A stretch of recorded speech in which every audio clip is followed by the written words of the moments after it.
From KUNC and the NPR network, this is In the NoCo, a daily slice of Northern Colorado news and happenings. I'm Erin O'Toole.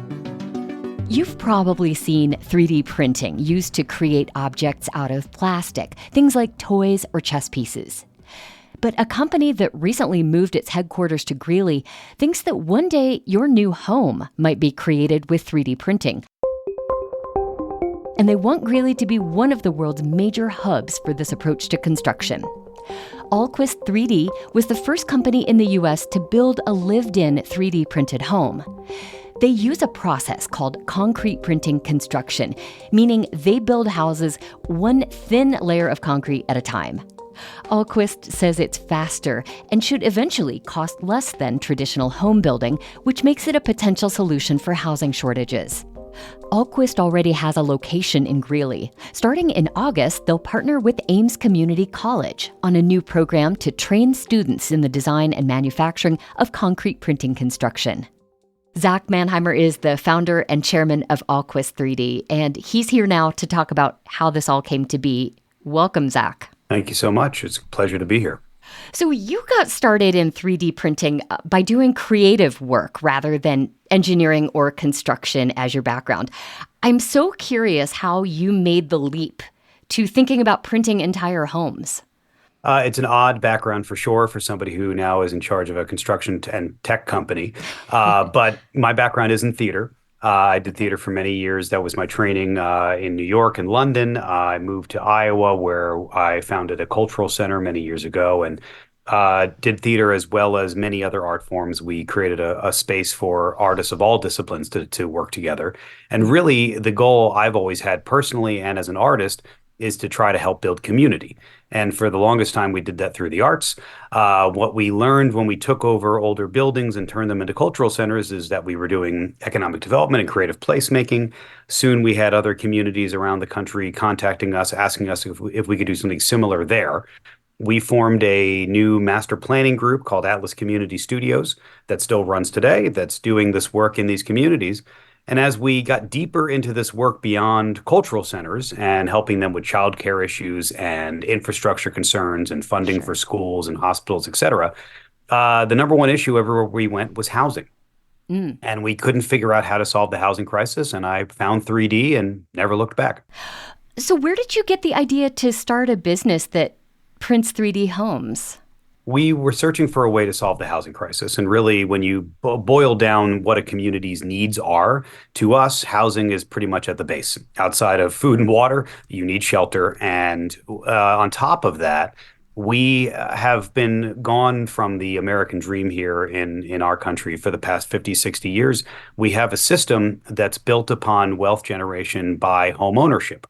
Well, if we can't afford our first home, that's virtually impossible. It's been that way for a long time. So we were looking for ways to do it. 3D doesn't yet have the massive cost savings that we want to see, but we're well on our way to achieving that over the next couple of years. Besides that, there's other benefits to it. Also, it's pretty cool. So how long does the house building process take with this approach? So with printing time, ideally it's consistent and you don't have any weather issues or other equipment issues on site. But removing that, just the printing time itself, you can do a 1,500 square foot home in an average of 30 hours. Okay. Gosh, that's so much less time than traditional construction. It typically is. Now, you do run into problems on the job site, so that 30 hours could be spread out over 2 weeks or more, sometimes less. We're constantly getting more efficient. The biggest issue that we have is really having a scenario for training. We've trained all of our people in the past 4 years on site, and that's costly and time consuming. You can't really walk down the street and find people that have experience 3D printing homes with concrete. True. So that's why one of the biggest reasons why we came to Greeley was specifically to partner with Ames Community College and launch our curriculum, which is going on this summer. One of your partnerships in Greeley, as you mentioned, is with Ames. I want to ask, given your background, you were a theater and philosophy major. What kind of students do you think are ideal candidates for this new program at Ames Community College? Well, they have to come with a headshot and a really good resume, and they got to do two monologues. And I'm joking. We are looking for anyone at all. What's great about this is anybody can get into it. It can be new students. It can be students that are trying to relearn something, folks that want to change their careers later in life. There is no prerequisite needed. The first course is a 35-hour, completely online course. So you can do it from anywhere. The second course is also about 35 hours. That one is the practical course. That's when you do have to be on the ground, and we train you in actually how to physically print. But in 70 hours, you can be certified to be a 3D concrete printer, and Alquist will want to hire you. And aside from the Ames partnership, was there something else about Greeley that made it appealing as a headquarters for your company? So we wanted to come to Colorado, partially because Governor Polis and his ideas on fostering entrepreneurship and wanting to bring companies into the state is so powerful. So we knew Colorado is where we wanted to go.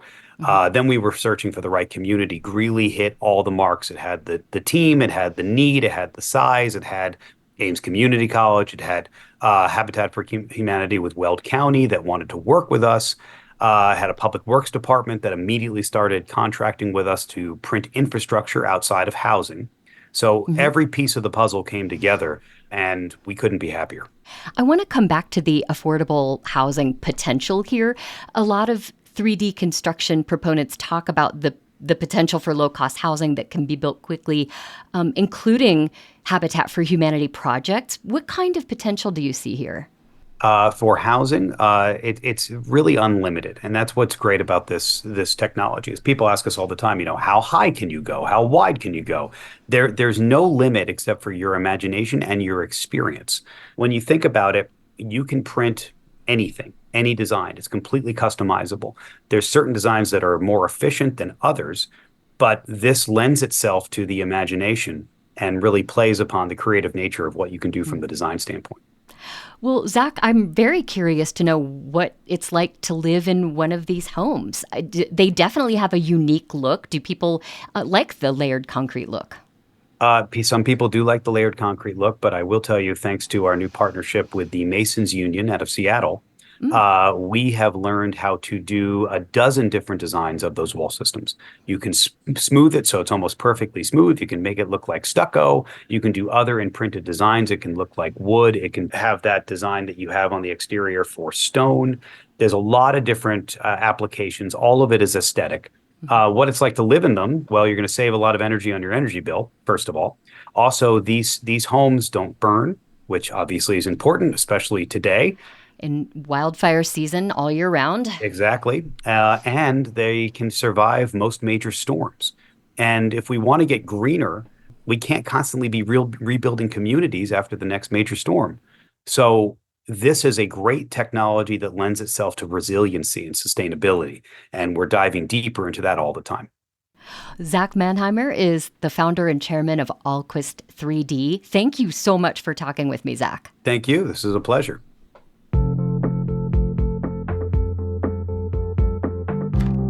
If you want to see for yourself what that 3D printing process looks like, we have a link in the show notes and at kunc.org. That's it for us today on In the NoCo. I'm Erin O'Toole. Thanks so much for listening. We'll be back tomorrow with more of what's happening in Northern Colorado.